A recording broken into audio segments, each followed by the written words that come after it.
In today's video, I'm going to teach you how to add product count to Shopify Product Inventory, Shopify Manual Inventory Management. We'll walk through updating inventory counts right inside your Shopify admin, so your store always reflects what you actually have on the shelf. Start by signing in to your Shopify admin dashboard. From the main sidebar, head to Home so you're in the default view, then go to Products. This is where you can manage both new and existing items.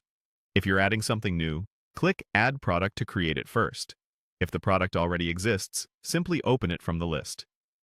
I'll demonstrate on an existing item, but the inventory steps are the same either way. On the Product Details page, you'll see sections like Media and Price. While these don't change inventory, it's a good moment to confirm your images and pricing look right before adjusting stock.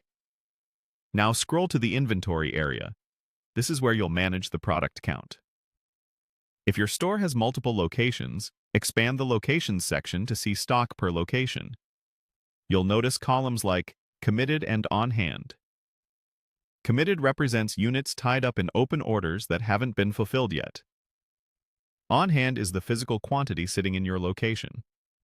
Shopify uses these to calculate what's actually available to sell. As a quick rule of thumb, available equals on hand minus committed. To adjust your product count, click into the On Hand field for the location you want to update. Type the correct number that reflects what you physically have. For example, if you just received a shipment or completed a manual count, this is where you enter the updated total.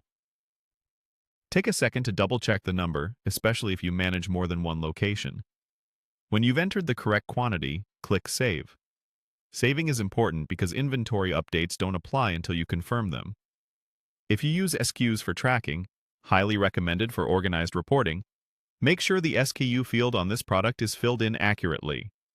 Once you confirm or update the SKU, click Save again to lock in those changes.